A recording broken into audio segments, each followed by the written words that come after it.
I am so glad you convinced me that the family car should be the Defender 110.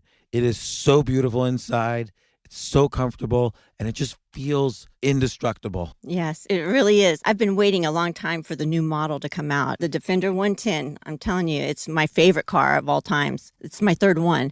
You know, I have stories of going off road. The guy managed the group. He was like, "What are you doing in this beautiful car?" I'm like, "I'm going off road." He's like, "Are you sure? Because you can use one of ours." And then they look like Mad Max cars. I'm like, "No, no, no, no, we're going to do this." And he was shocked. Wow. Well, it's great because the Defender has been reimagined for 21st century adventure, and its unparalleled off-road ability as well as its robust interior are invaluable whether you're headed towards uncharted territory or just a weekend of exploration. The Defender 110 tackles challenging surroundings with absolute confidence. The SUV conveys strength outside and in, featuring peerless technology like an intuitive driver display and an award-winning infotainment system. That's my favorite part, to keep you connected no matter where the journey takes you. Adventure is unique to everyone, and so is the Defender. Choose from the two-door Defender 90, the four-door Defender 110, or the larger Defender 130 with the ability to seat up to 8 passengers. You'll find uncompromising performance in all three. So pack up and go even further with the Defender 110. Learn more at LandRoverUSA.com/Defender. These days, we're all investors, trying to be smart with our money despite our worst impulses. But at iShares, we believe that deep down inside of every investor is a better investor. One that's just waiting to be let out. Explore iShares ETFs and insights and let your best investor out. Visit iShares.com for more information. This isn't your average business podcast, and he's not your average host. This is the James Altucher Show.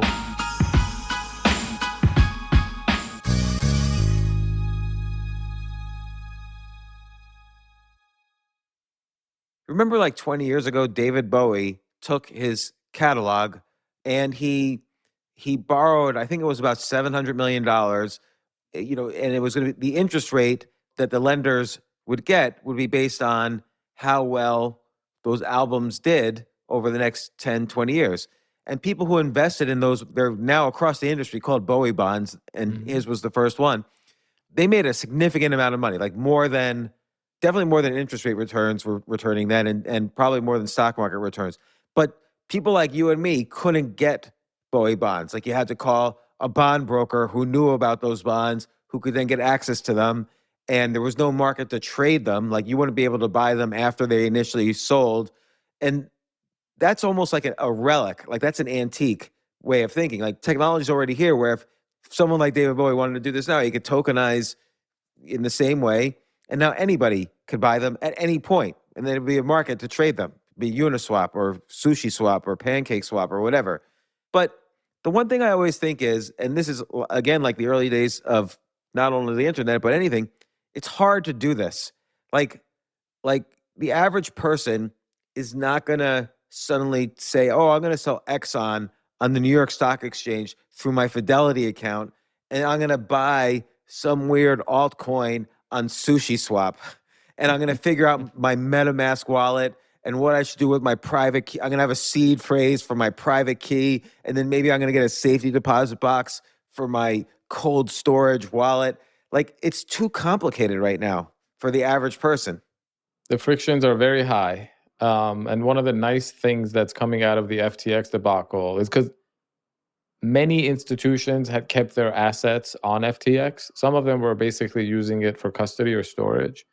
And on the one hand, it's easy to criticize them, say, hey, the whole appeal of crypto is this idea of self-custody, right? Unlike the stocks that are in your brokerage account, you could have custody your own coins in your own kind of cold storage or something, or your wallet. You chose not to. And probably a lot more people will going forward in general than before. However, I think one of the reasons crypto VCs and other kinds of crypto savvy people decided to keep assets on an exchange is for all the reasons that you said. The frictions of self-custody are extremely high. And I think there are two paths forward from here, and they're both going to happen.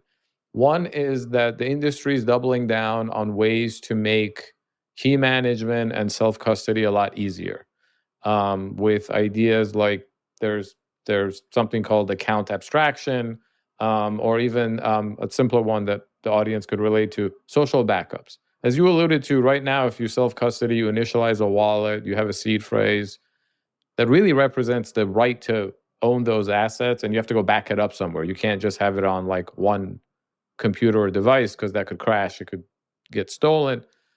With social backups, the idea is when you create a new wallet, you will no longer have to do the seed phrase, put in a safe deposit box. You just appoint 5 people as your family or your group or whatever you want to call it. And then the technology will enable that if something goes wrong with your assets, like you lose your wallet, then you'll just be able to request them to confirm that you're you and not some kind of a hacker or phisher. And then you will be given control of your assets again. Maybe if like 3 out of the 5, click something inside their wallet. In its early days, the final products will probably be more streamlined than that. So I think that's one path forward, just better, easier ways for everyone, from individuals to large institutions, to self-custody their assets. But the second thing is, I think we're always going to need centralized participants in the ecosystem, like exchanges, like wallet providers, like brokerages. If nothing else, we're decades away from the point where everything is tokenized and everything is on chain. So we're going to need institutions to serve as the bridge. And that is one reason, one of the main reasons people use exchanges like FTX is like, hey, I have dollars in my bank account. I understand once I own the crypto, then I can use DeFi and store the coins myself. But how do I get there? Well, I have to deposit my dollars at an exchange, and exchanges are bridges between the traditional financial system and the blockchain. So the second parallel development is going to be, how do we get better exchanges and custodians? Better in terms of more responsible, and then better in terms of more regulated. However, and this is the kind of a dangerous inflection point for crypto, more regulated does not mean let's take the existing regulations that were written for the New York Stock Exchange 75 years ago and force Coinbase to follow them as well. And there are definitely people in government, like the current head of the Securities and Exchange Commission, who would like to see that happen. But that to me is a little bit like saying, hey, we have this new thing called YouTube. It has channels. In the old days, if you wanted to start a TV channel, you had to go get an FCC license. So let's have every person that wants to have their own YouTube channel go apply for a federal license from the US government. Right? It just sounds obnoxious and ridiculous. So if we're lucky, we'll get smart regulations that take into account the fact that the world has changed in the last 70 years. And that also there are features of blockchain and crypto technology that in some ways actually makes it easier to regulate exchanges. Yeah. So when do you think that will happen? I mean, I think it'll probably happen. On the one hand, I think it will happen faster because of this FTX thing. On the other hand, the people who were starting to introduce legislation in Congress and the Senate were backed by Sam Bankman-Fried in their latest elections. So they might be a little more nervous now. Some of them, although the interesting thing was that just like several weeks ago, Sam Bankman-Fried floated the regulatory model that him and his money were trying to ram through Congress. And it was not good. It was more along the lines of, let's take the old regulations and throw them at the new tech. Like one of the ridiculous proposals was that any website that lets people interact with DeFi should have to go get a broker-dealer license. Like that's just an absurd claim. But it would have benefited his exchange because they already had the licenses, and it would have hurt DeFi. I would like to think that this is a moment for government officials to get together and be like, okay, the world now agrees crypto needs to be regulated. What are the smart regulations that we can come up with that doesn't strangle innovation and embraces the unique things of the technology and the unique benefits? I hope that happens. Unfortunately, there's always the risk that the opposite happens and that this leads to draconian regulations, at least here in the US, that really just don't help anybody except the incumbents that would like to see this crypto thing go away. So what do you think, based on all the people you talk to, what do you think will happen next? And obviously we all want to see crypto go up. I think FTX put things a little bit on pause. It might be a day, a month, a year. We don't know. It could be. I think it's just as likely to be a day as it is to be a month as to be a year. We just don't know. But what do you think is next? What could be a catalyst, a real catalyst that could end this 1 year long crypto winter and move things significantly upwards again? If we get the positive kind of regulation, I think that would really be a boost to the industry. Because I imagine, regardless of FTX, there's a lot of people and capital that's been waiting on the sidelines to see which direction this regulatory thing breaks in, right? The internet is famous for the fact that the US government decided early on to just kind of let it be and took this first do no harm kind of Right. approach. So, and there's still people to this day in the US government apparatus that advocate for that approach. If we get that, I think that's going to be a positive catalyst. I think data that shows actual adoption of the kind I talked to earlier, that would be a big thing. And it means different things for different protocols or projects. So for Bitcoin, couple of things percolating on the mining side that are interesting, like also lost in the FTX news, is that Exxon and Shell are increasingly taking a look at Bitcoin mining as something that they could get involved with. There are people like me who actually think in the long run, energy companies will be the only crypto miners. They get electricity for free by doing, let's say, carbon capture on their drilling. Yeah, and even if you want to like build out a new solar or wind farm, it actually, if you install mining alongside it, you have a way to monetize when you have excess energy production, like it's really sunny out, but there's not demand for air conditioning because it's winter or something, and that will make you willing to spend more money into it. So I think announcements like that, where we see these large established companies get involved in a way that really ultimately, like, they wouldn't do this if they didn't think Bitcoin was going to go to zero. So it Right. would improve the value proposition.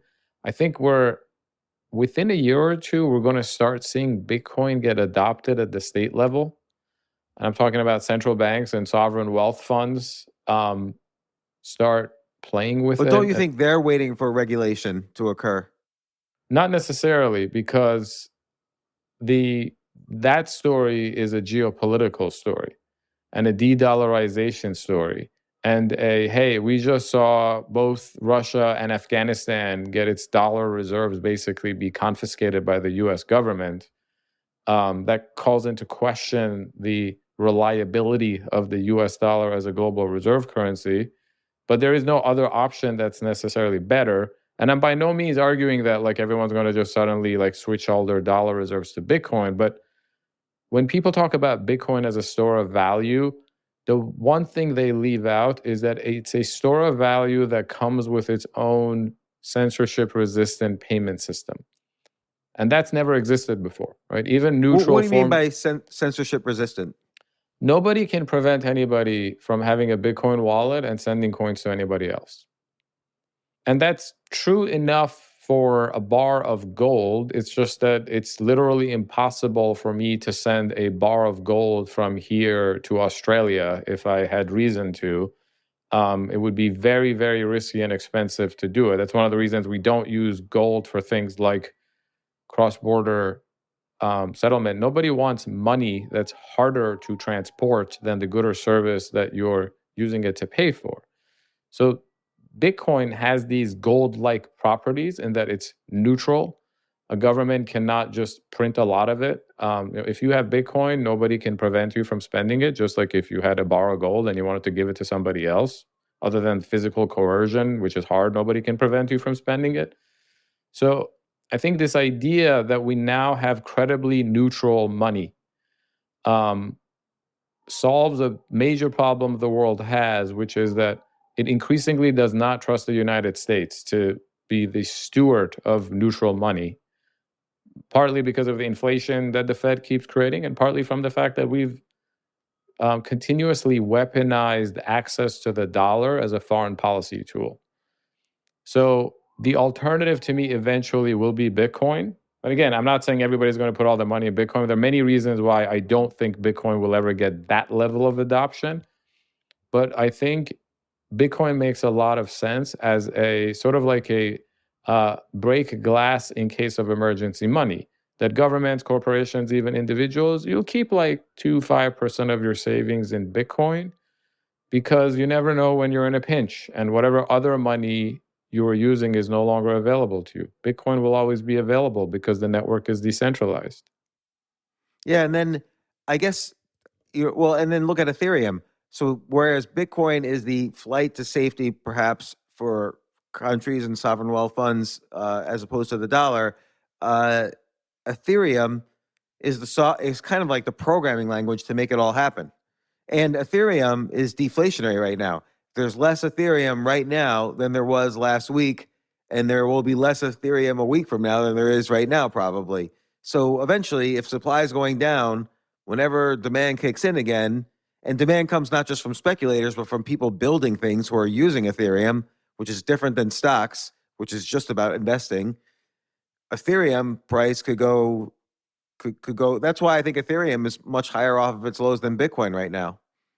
In the short term, the prices are driven by all the mechanisms you mentioned. But then Ethereum is down more than Bitcoin in the last few weeks, but it went up more over the summer because of the excitement over the merge. But in the long term, I would not be surprised if Ethereum ends up becoming, in aggregate, far more valuable than Bitcoin, just because in markets in general, productive assets tend to have significantly higher value ascribed to them than non-productive assets. So, it's like all the dollars in the world are worth, what is it? It's like 22 trillion or something. All the gold is worth 12 trillion, but then all the equities are like 150 trillion. And I think all the real estate is even more valuable than that. And Ethereum is unique from Bitcoin in that not only could it be something that you use as a store of value and its own kind of neutral money, but it also becomes what you pay to access credibly neutral settlement of anything. So any kind of transaction or activity where you have two parties who may not otherwise trust each other, but want to have a transaction where they can both be assured that the outcome is what they expect it to be, you can build on Ethereum. And you could you have dollars on Ethereum, and you have other kinds of cryptocurrencies on Ethereum, and art. And this is why a lot of DeFi exchanges are built on top of Ethereum. Yeah, and the irony here is that while crypto, particularly among the skeptics, has this reputation as being something that's risky from a purely finance 101 point of view, an infrastructure like Ethereum will de-risk the rest of the global economy significantly, because all financial infrastructure ultimately exists so you and I can trade something, right? Or there's transaction, there's payments, there is loans, but there are actually very little guarantees that anything will happen. What we end up doing is saying like, well, we want to make sure that, let's say we're doing a foreign exchange transaction, right? I'm going to send you dollars, you're going to send me euros. The dollars move here in this US-centric infrastructure. The euros are in this other infrastructure. And in between are banks and payment providers that facilitate the trade. The way we make sure stuff happens as we expect it now is like we regulate the hell out of the banks and payment providers, which has a lot of downsides. One is that it gives them competitive moats. It enables them to charge fees. A lot of people don't get to access the banks and payment providers. When we move into a world where we put digital dollars or a dollar stablecoin and digital euros and a euro stablecoin on Ethereum, which is already happening, now you can just use this cheap, transparent, universal infrastructure called DeFi. And you and I could now trade dollars for euros in a way where, first of all, we have more predictable outcomes than we do if we go through a bank. Second of all, it's more universally accessible. Anybody can use Ethereum. Not many people around the world, for various reasons, can't use a bank. And then third of all, it's cheaper. So cheaper and safer for a fundamental transaction that happens today, which is foreign exchange. But we can also do the same thing for people that are buying goods and services or people that are trading stocks and bonds. So this idea of an omni-asset platform that is providing us with assurances. I mean, it's what we call trustless, meaning we don't have to trust each other. We can just trust the outcome. That's the kind of thing that's going to just de-risk all sorts of financial and non-financial activity.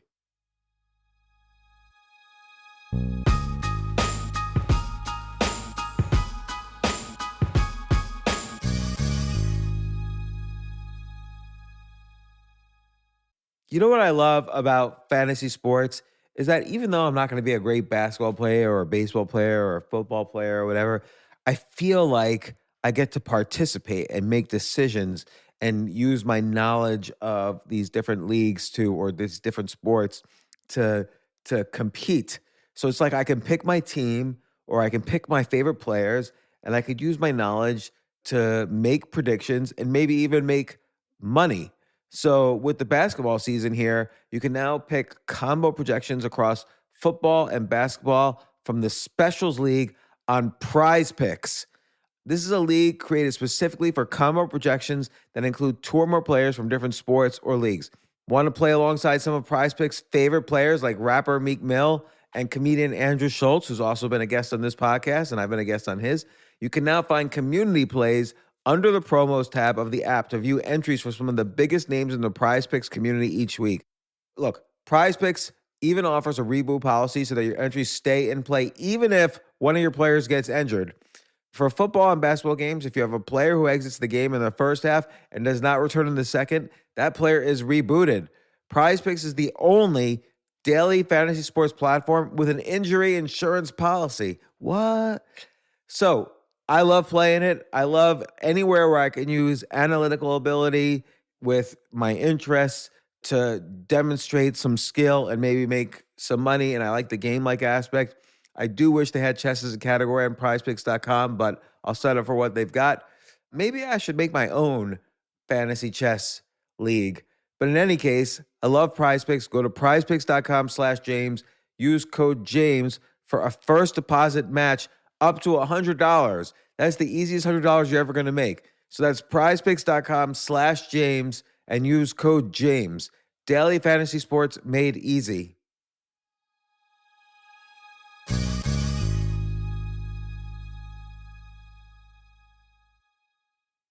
The future of learning is definitely online. Like, it's such BS that you have to spend $200,000 or take $200,000 in loans and go to some fancy school when it's useless. It doesn't guarantee you a job. Most employers, including me, do not care about degrees or grades or anything like that. We want to care that you love what you're doing, that you know what you're doing, in some cases that you have experience or that you're willing to learn. But people in general love learning and are curious. Like, the key to success is curiosity. And I think masterclass.com is the perfect model for online learning. I'm really happy they're sponsoring this episode. If you're going to give a gift, give the gift of learning. Masterclass makes a meaningful gift this season for you and anyone on your list, because both of you can learn from the best to become your best, from leadership to effective communication to cooking. Let me tell you some of the classes I've taken. I've taken comedy from Steve Martin. I mean, can you believe I can take a class from Steve Martin on comedy, or Judd Apatow, my favorite comedy director? I could take an actual class from him on writing. Wolfgang Puck on cooking. Dan Brown on writing, or Judy Bloom, who's been on this podcast, on writing. By the way, Wolfgang Puck also has been on this podcast. It's such a pleasure. I try to take classes all the time from masterclass.com.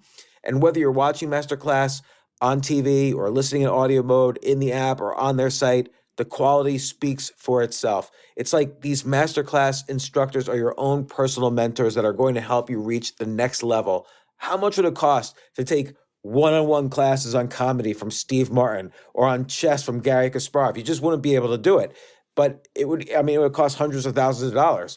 With a Masterclass annual membership, it's $10 a month. Memberships start at $120 a year for unlimited access to one-on-one classes with all 180 plus Masterclass instructors. So it's not just $120 for one instructor. You get all 180 plus masterclass instructors. Boost your confidence and find practical takeaways you can apply to your life and at work. And if you own a business or are a team leader, use Masterclass to empower and create future-ready employees and leaders. That's the real education in today's world. So this holiday season, you can give one annual membership and get one free at masterclass.com/JAS. JAS, of course, stands for the James Altucher Show. So right now you can get 2 memberships for the price of one at masterclass.com/JAS. Masterclass.com/JAS. Offer terms apply.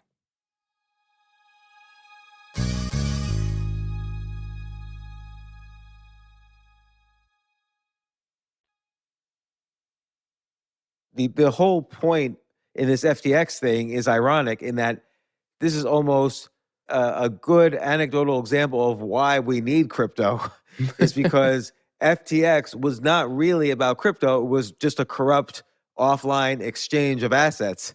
I mean, Sam Bankman-Fried even said he doesn't care if it's crypto or orange juice. Like, he would trade it through FTX.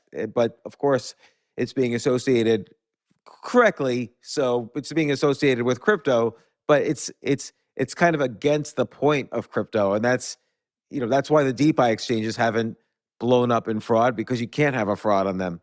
But, I shouldn't say can't ever, but presumably, again, just like people know the code inside and out of Bitcoin, the top developers, a lot of people are familiar with the open source code of Uniswap and PancakeSwap, and they would see if there was potential for fraud in the algorithm because it's all publicly available. But so the final thing people are talking about is, what's the contagion? I hear this from everybody. There's contagion. There's contagion. This FTX is going to bring down governments. It's going to bring down. I've heard it's going to bring down the Ukraine. Like, what's the contagion issue here? There's minimal contagion within crypto. There is contagion within this tiny industry comparatively that is crypto, and we're already seeing it, that there have been some other lenders and stuff who've lost assets. The impact on the rest of the economy is virtually zero. And I have found it hilarious, just like in the past week or 10 days since this broke, this obsession from everyone from like pundits on CNBC to government officials to try to make the argument that this could be a systemic effect for the rest of the financial system. Just to put some numbers on it, all of the crypto in the world combined right now is worth about 800 billion. All of the world stock markets are worth 140 trillion. And then the bond markets, I'm guessing, are even bigger. So this idea that a financial asset that represents less than 1% of global value, because it's fallen 20, 30% in the last month, could lead to cascading failures among financial institutions, the vast majority of which, mind you, have nothing to do with crypto, right? Like the world's biggest banks, pension funds, hedge funds, the vast majority have zero exposure to crypto right now. I agree. And not only that, the vast majority of crypto has little exposure to FTX. FTX represented 1 or 2% of the crypto. There's no one crypto exchange that is more than 1 or 2% of crypto. Even the biggest DeFi exchanges are like 1/10 of 1% of crypto. What about contagion in terms of other things? Like, you mentioned Sequoia and SoftBank. Will venture capitalists be less reluctant to invest in crypto-related projects? Will institutions be less reluctant to invest? Could the contagion spread that way? It could, but I actually think it's probably a good thing that venture capital is having this gut check moment, because I've seen a lot of things in crypto in the past year with VC that just didn't make sense to me, both in terms of absurd valuations and in terms of people forgetting what this technology enables in the first place. So when I say something like Ethereum is credibly neutral, or when we say these protocols are censorship resistant, one of the benefits of that is anybody can innovate and build on top of them. That's a benefit because a lot of the existing moats that exist in traditional finance do not exist in crypto. So a simple example. You and I can't go out and start a bank tomorrow. Yeah. Or an insurance company. Right. But if we wanted to, we could write code that represents smart contracts that'll be a DeFi protocol. But even for things that are not purely decentralized. Like everyone's probably heard of OpenSea. It's the number one NFT trading platform, and at one point last year was making a lot of money off of fees. So the VCs went and funded like 150 different OpenSea competitors. Like there was the Tom Brady backed one, and there was one for games and one for and I was just sitting there the whole time and being like, the blockchain offers no moats. So what value prop does the 150th NFT platform have that? There's always a brand moat if they can build a brand. So if they can build a brand that's bigger than OpenSea, for instance, that's a moat. Okay, so maybe one of the 150 does it. But the beauty Right. of the crypto is that the assets are free to move. So, and this has already happened. I have friends that they used to trade their NFTs on OpenSea. And then other ones popped up. So then with one click, you can, I'm going to list my asset on OpenSea. No, I'll list it on the other one. You can even, like, there are ways to list them on multiple ones, and whichever one gets you the best price, you take it there. And I'm just using this as an example that I think VCs got a little bit carried away. The whole metaverse thing and virtual worlds and all of that, I think that's way too early. Blockchain gaming is a very interesting category, except like the hardest thing to do in the world is to make a fun game. This has been my problem with the metaverse. Like, I'm not like, who wants to play in the sandbox or Decentraland? Like, just the name Decentraland makes me think of 1994 internet. Like, why don't you join our cyber game? Like, and games, like you said, they've spent decades building the infrastructure of Take-Two Interactive Games or Electronic Arts Games. I think Microsoft is far smarter than Facebook in terms of the metaverse because they just simply bought Take-Two Interactive. And when the time's right, they'll take those games and they'll throw NFT assets in it and crypto tokens in it and so on. And then suddenly you have a metaverse. Yeah, I agree. I think like the V1, I had this debate with a friend of mine who's a veteran of the gaming industry and now has his own startup. And 3-4 years ago, I was like, what do you think about blockchain for games? And he said, well, why would I want that? I said, well, people now purchase a lot of virtual items in games, right? You have games like Fortnite that are actually entirely funded by people buying virtual items, but they have very little property rights, right? Like, what if that company goes out of business? Or what if they get censored out of it for some reason? If you put those items as NFTs on a blockchain, then your users have more assurances that they will own those assets forever, which, by the way, in any market, property rights make people more willing to spend money on it. And he's like, okay, that sounds good, but is it going to be fun? And I was like, what do you mean? He's like, the number one rule for video games is not will the in-game potion or hat have property rights. The number one is it's got to be fun. You can give up people all the property rights in the world. If it's a fun game, no one will ever play. If it's not a fun game. But if it's a fun game, people don't care about most other things. So I think that's a great point and a great challenge. And it remains to be seen what it takes to build blockchain games that are fun. But all these VCs that just threw like millions and millions of dollars of anyone who showed up that said, I'm going to build a game that's on the blockchain. And I have no experience in gaming or blockchain. A little bit more skepticism and discipline from the VC industry, I actually think will be a good thing.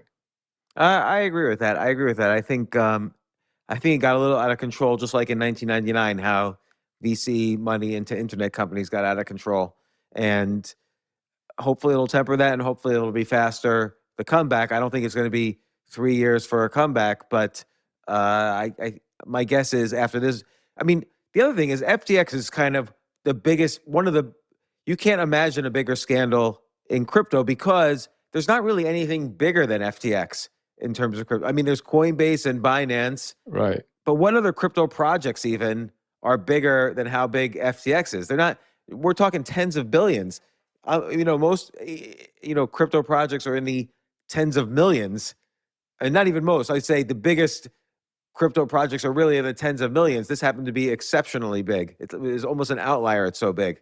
Indeed. And I actually think, I'm going to go out on a limb here. I think soon enough there will be scandals that come from traditional markets that will make everybody forget about FTX. And not that I wish scandals on anyone, but the amount of schadenfreude that those of us in the crypto industry have experienced from Wall Street people, government people, regulator people who are like, see, I told you that this whole crypto thing was bad and a scam and would never work. We already have very efficient markets for bonds and stocks. But James, you and I have been around a long time. We are now experiencing the end to one of the longest bull markets in history in bonds, right? It's like goes back 40 years. And Yeah. the way it's ending with these rapid Fed hikes, you know there are scandals coming. You know that there are Ponzi schemes and people who've done crazy things with T-bills and bonds that no one can even imagine. But that might get scary, like if PIMCO or something like that, it becomes a Ponzi scheme. It would just be, or Berkshire Hathaway is a Ponzi scheme all of a sudden. I'm not going to name names because I don't know who, but your history of markets, has there ever been a very, very long bull market that didn't end without some shocking frauds or Ponzi's coming to light? I would say there's no market that ever began or ended with Ponzi schemes on both sides. I mean, and when we were doing the hedge fund, that was kind of the tail end of hedge funds 1.0. And now when I look back on it, almost every single hedge fund, knock on wood, or thankfully, except for ours, had aspects that remind me of FTX and Enron. So, like, an ability to mark assets wherever the heck you wanted instead of actually, marking them at a conservative value. Like, we saw that in the pipe industry all the time. And we saw other things where people would take illiquid markets, make one trade and then mark to market their assets according to that one trade. And boom, they had high returns for investors. Then they raise money, they'd mark off the loss because now they're so much bigger and the loss is insignificant compared to what it was when it was a gain. And on and on and on. Like, we saw so many things that were Enron-like, i.e., also FTX-like. It's just ridiculous now when I look back on it, like how scary that industry was. But now it's evolved. Now hedge funds are essentially banks. Like, you have, Jim Simon's Renaissance Technologies. No one would say that's a scam, even though it has the qualities of a lot of these scams. They're trading in ways that nobody understands, and they refuse to explain the algorithm. and that's just like Enron. It's not regulated. It's a hedge fund, so no one could go in and look at the books. It has high trust factor because Jim Simons is like a Nobel Prize level mathematician, just like Bernie Madoff was like started the NASDAQ, and Ken Lay was friends with President Bush, and the long-term capital guys had Nobel Prizes. Had Nobel Prize, right? Yeah, that's right. I forgot about them. Yeah, and so like Renaissance is almost all the aspects of an Enron, but I know it's not a scam because hedge funds now it's like an institutional industry now. So I don't know who, I don't know where, I don't know when, other than probably like in the next 6 months. But I am confident that an FTX type thing will happen. In fact, what is it? It's mid-November. I'd love to come back in 6 months and you can hold me to this and we'll see if I was right or not. It's just history repeats itself. Human nature does not change. Not only do we have this like multi-decade bull market in multiple markets that are coming to an end, but the other thing that's happened is like the few times where small things could have come to light, like in 2020, for example, central banks and governments just stepped in and bailed everybody out, which means like there might have been small frauds and small Ponzi's that 2 years ago might have been that big, but then trillions of dollars and euros and yen in money printing turns to bury a lot of sins. But now with everything happening with the macro environment, the energy crisis, the interest rates going up, something bad's going to happen. And again, I don't wish this on anybody. I'm just a student of history. So there is that saying that, like, what is it? Those who live in glass houses should not throw stones. So I will say those who live in fragile traditional markets, most of which were architected 50 to 150 years ago, should not blame crypto because bad things are coming your way too.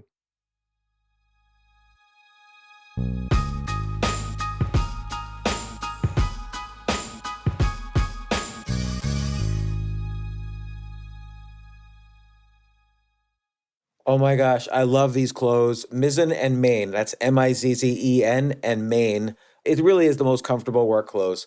Travel clothes. I had to travel this whole week. I'm traveling for a week and a half, and I just took Mizzen and Main clothes with me.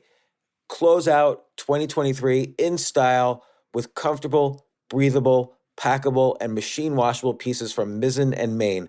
As you wrap up your year-end goals, enjoy a Mizzen and Main dress shirt that you can wear confidently. I like that they've very just nice, solid colors. I don't really like to get all fancy in patterns and everything, although they do have some pattern shirts, but very comfortable clothes, stretchable pants. It's just super comfortable, but they look professional and you can wear them casually or professionally.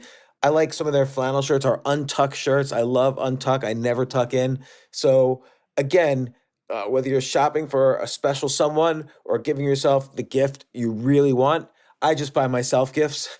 Mizzen and Main is the perfect gift for any guy who works, travels, and or cares about looking and feeling great. As you could tell by my many photos across the internet, I care about looking fantastic. I'm practically a model. And let's be honest, every guy loves to look great. So again, shop now at mizzenandmain.com and save 20% when you spend $130 or more using promo code James. That's promo code James at Mizzen and Main, Mizzen and Main.com.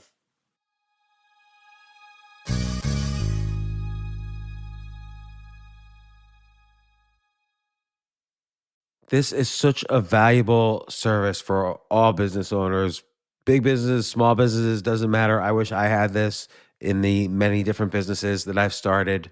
Sometimes it seems like your business is humming, but then suddenly you don't understand it. You're starting to fall behind. You're not understanding where your costs are, where your revenues are, where your payments are.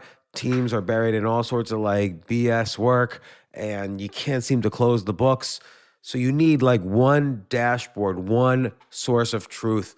I'm jealous of this business, NetSuite from Oracle, of course, NetSuite by Oracle. I wish I'd come up with this idea. It's a brilliant concept to have all your business intelligence on one dashboard. This is why you need to know these three numbers: 37,000, 25, and 1. So 37,000, that's the number of businesses which have upgraded to NetSuite by Oracle. NetSuite is the number one cloud financial system, streamlining accounting, financial management, inventory, HR, and more. 25. NetSuite turns 25 this year. That's 25 years of helping businesses do more with less, close their books in days, not weeks, and drive down costs. 1, because your business is one of a kind. So you get a customized solution for all of your key performance indicators, your KPIs, in one efficient system with one source of truth. Manage risk, get reliable forecasts, and improve margins. Everything you need to grow all in one place. So right now, download NetSuite's popular KPI checklist designed to give you consistently excellent performance absolutely free at netsuite.com/James. That's netsuite.com/James to get your own KPI checklist. netsuite.com/James.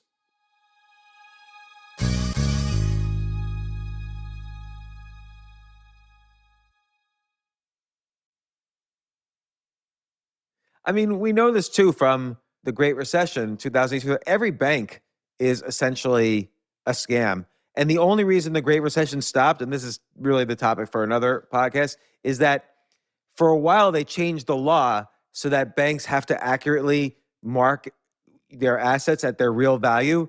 It used to be, marked to imagination. Like banks had to give a best estimate, and we had to trust the banks to value their own assets correctly, which is ludicrous. And the only way the Great Recession ended was because Congress said, "Oh my gosh, we give up," like, or not the Congress, CFTC, or whatever regulatory agency did this. They were finally like, "Okay, all right, you guys win. Go back to the old way of just marking things however you want." And from then on, the stock market started moving up and never went down again. So it's the FASB 157. And then since then, we've had, I lose count, right? Like I remember even before COVID in 2018, like the Fed was raising interest rates and then they abruptly stopped and started cutting interest rates, even though like the stock market was at an all-time high and the unemployment numbers were at an all-time low. There was something about like market problems happening. But one of the nice things about crypto despite, people hear about the negative headlines and the crises and the chaos. But one of the nice things is we get the bad stuff out of the way quickly. We let the bad companies fail. We don't bail them out. We realize That's a good point. who the disingenuous people. I mean, this is one of the reasons why it's so volatile, because we just let everything play out in real time, and it's scary. Like, this is a scary moment in the industry. I have friends who've lost their jobs. I know other people who are worried about, are their coins safe wherever they happen to be, and so on. But we are clearing out the dead wood, to use a natural example. But what's happened in traditional markets for decades is that every one of those small brush fires that would have cleared out the dead leaves and twigs and whatnot have been doused by a fire hose of central bank liquidity, which, as anybody who knows about forest fires will tell you, all that does is set you up for the big one. Yeah, I mean, look, I hope there isn't a big one, and I hope things go back to.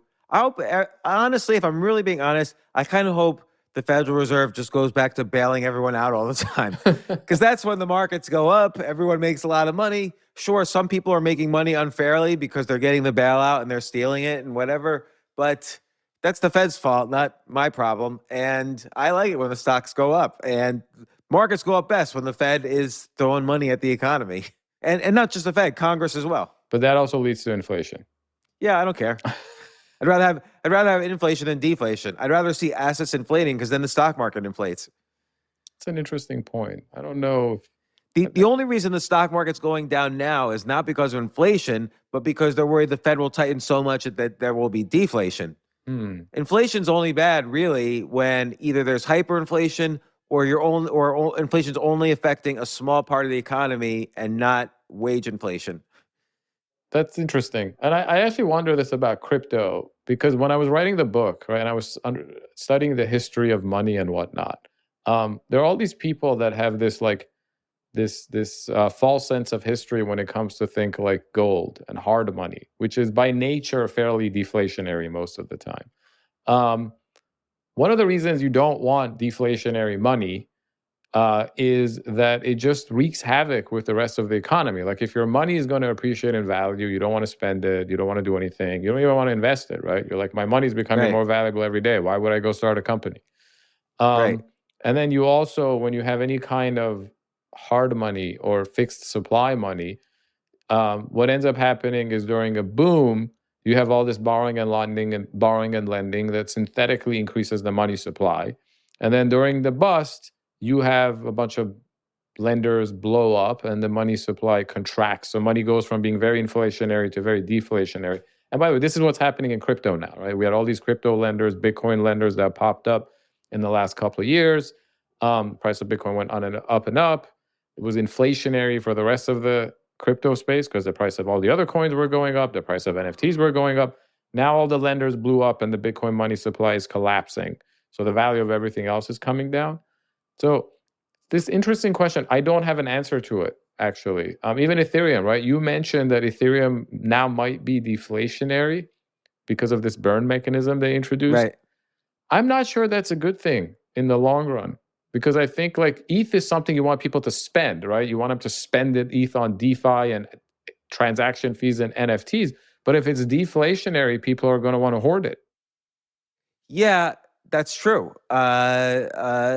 We'll see. Then again, though, what's different about ETH is that you need to buy ETH if you want to use it to build a project. Like, there's other things than speculation involved. Yeah. So, just like a home, I like it when the value of my home goes up because I'm not spending my home, I'm living in it. But it's nice to know that it's the worth of it is going up.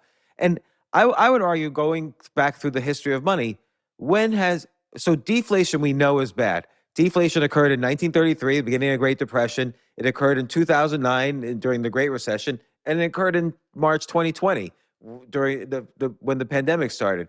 Deflation's always been bad, and hyperinflation we know is bad. Germany, Rwanda, Russia, so on.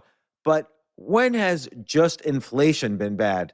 Now, there will be months and years where it's bad, where, let's say, oil's going up and something else is going up, but wages aren't yet going up. So when there's pockets of inflation that are much greater than other pockets of inflation in the economy, that's bad. It has to smooth out.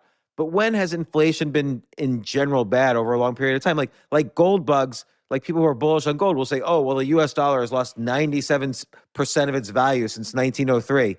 Yeah. And we also have now telephones on every house and airplanes and rocket ships and computers and the internet and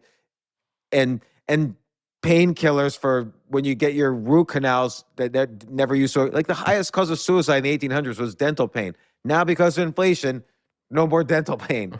So inflation's not necessarily a bad thing. I don't know any time in history when inflation's really caused the downfall of a society as opposed to hyperinflation or deflation. That might very well be true because there's also a generational component to this. If money isn't at least a little bit inflationary, then it ultimately means that older generations are increasingly better off than younger generations because they already have the create revolution. Yeah, because if older people have the money and it only goes up in value, then it's harder and harder for younger people to get any. So there are very interesting dynamics here to which I don't necessarily have the answer. I don't know if anybody's smart enough to have the answer, but I think we can all agree, like you said, that the extremes are bad. Yeah.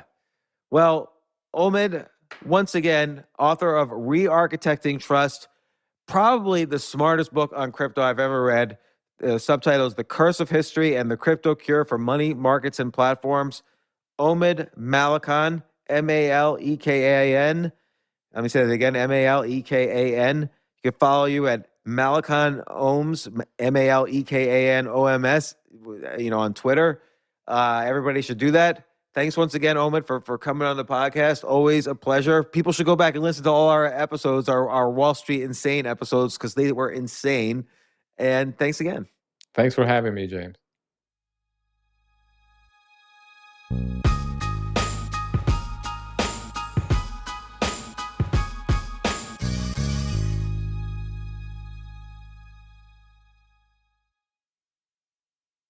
Powered by Snapdragon, the Samsung Galaxy S23 Ultra elevates your photography to epic new heights. Snapdragon processors deliver a color experience like no other, with sharp, industry-leading 8K video capture. You can also snap images in 200 megapixels, capturing more detail than ever. And those late-night blurry pics are a thing of the past, thanks to next-level night mode. Experience powerfully moving premium photography, only with Snapdragon. Follow us on Instagram at Snapdragon Official.